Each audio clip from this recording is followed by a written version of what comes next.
The LinkedIn advice flooding your feed was written mostly for solopreneurs. And for a B2B company chasing CTOs and six-figure contracts, following it can actually work against you. In this video, I'm going to show you the 3 pieces of advice doing the most damage right now. Exactly why they backfire when your deal cycle is not short, and what the companies getting pipelined from LinkedIn are doing differently. You've probably heard this one 100 times. Post every day to stay top of mind. It sounds right, it's simple, it's repeatable, and the logic seems okay. But that advice was written for a version of LinkedIn that does not exist anymore. For years, B2B LinkedIn was a writing problem. Find a topic your audience cares about, write something about it, post about it, and build an audience. A well-articulated opinion was usually enough to stand out. But AI broke that model. Now, everyone has the same tool. A well-articulated post can be done while you boil your noodles. And the feed has filled up with content that all looks very and equally similar. It's not bad, but it's equally similar, which is boring. And that happens because when something becomes free, and in essence, writing and posting became free, it stops being a differentiator. So the post everyday advice optimizes your whole strategy around the thing that no longer differentiates. And it gets worse. This advice actually creates the problem it claims to solve. It tells every company to post more, so every company posts more. So every buyer now drowns in more and more of the same. And nobody stands out, so buyers don't choose you.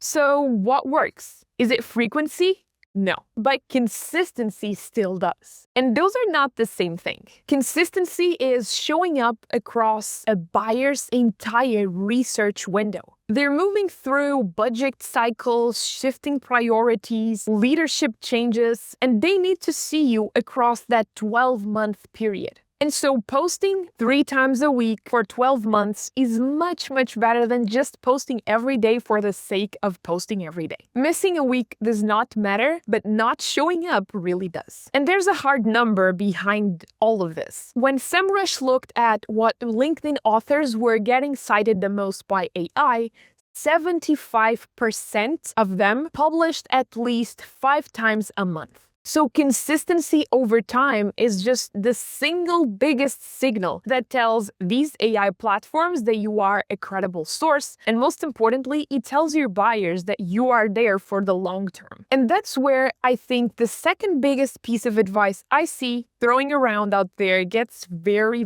dangerous. You see this one everywhere. Just start posting and see what happens. It sounds encouraging, it sounds inspirational, and it kind of makes sense. But honestly, it can be reckless. See what happens is fine advice if you're just starting your career, if you don't have much to lose, if you have a few hundred followers. That's okay. Now, if you are the CEO of a B2B company that's doing millions in recurring revenue, it's not okay. Your employees are watching, your customers are watching, your investors are watching, your board, your competitors, analysts, everyone is watching. So seeing what happens is actually a risk. And over the last few years, we've been lucky to work with CEOs from public traded companies, Fortune 1000, and a couple more. This really led me to open my eyes to the guardrails that need to be defined and to how dangerous this sort of advice can really become. Because the single hardest part of the work is not just posting something or writing something that sounds good. It's making sure that the CEO's content is aligned with the narrative that the marketing, the communication, the go-to-market as defined as the narrative for the company, the public narrative of the company. So just start posting, just treat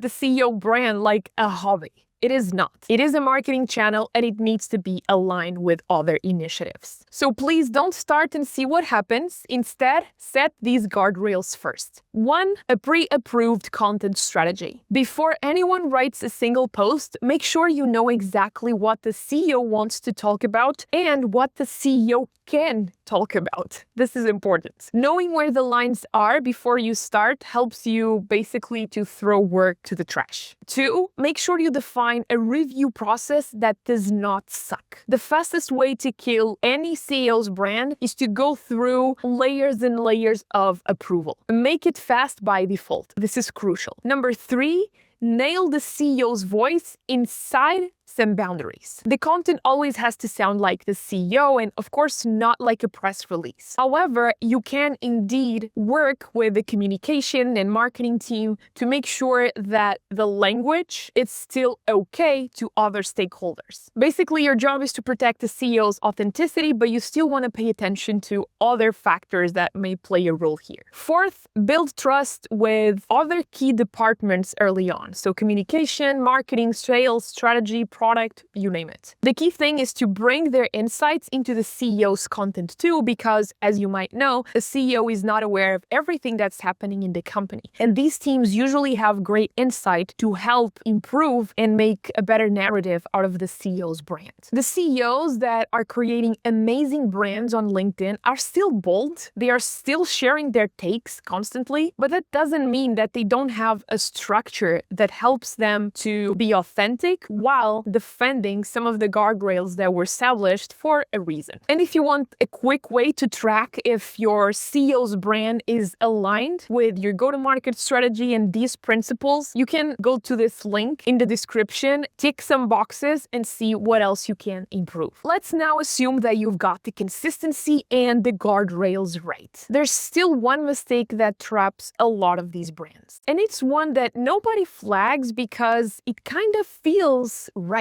Engagement is king. Track your likes, track your comments, track your impressions. I cannot say this is wrong advice per se, but you need to look beyond the most obvious metrics that these social platforms give you. I've genuinely lost count to the number of times that clients told me, oh, I just got this lead, I just had this sales call, and this prospect never engaged with my content, but he or she told me that he's been reading it for like 6 months, but he never engaged. And this is common for the majority of companies. That's because there are 2 silent readers that you cannot track or see when you post content on LinkedIn. And both of them decide if you get leads or not. The first reader is your actual buyer. Your buyers do not want to engage because they don't want to signal interest too early. They don't want to tell their network they start shopping for a vendor. And so they simply stay invisible. They still read your post, they still forward it, but they don't engage publicly. And the second silent reader is new, and it didn't exist when most LinkedIn advice was written. It's the AI tools that your buyers use to shop and find new vendors and products and services to buy. These AI platforms are crawling LinkedIn, but they do not care how viral a post is or isn't. In fact, the median LinkedIn post that gets cited has on average 15 to 25 likes or engagements. And so a post that got 20 likes and 0 comments can be exactly what LLMs are showing your buyer when they are researching solutions like yours. So the easiest way to think about all of this is attention versus memorability. Attention is someone pausing on a post for a few seconds. Memorability is your brand or your CEO's name being surfaced when a buyer thinks about solving that specific problem, or when LLMs get a query asking to who is the best option for this particular case. So if likes and comments aren't the main signal, what is? Well, if you're building a brand to drive pipeline, the playbook looks completely different than most of the advice you read on LinkedIn. It needs to be built around consistency, guardrails, and the kind of content that sticks in your buyer's mind when they need a solution like yours. And there is one format inside LinkedIn that pretty much I can guarantee you that all of your competitors are ignoring, that is doing more of that work than any other. I broke down exactly what it is and how it works and how you can use it in this video, so make sure you check it out right now.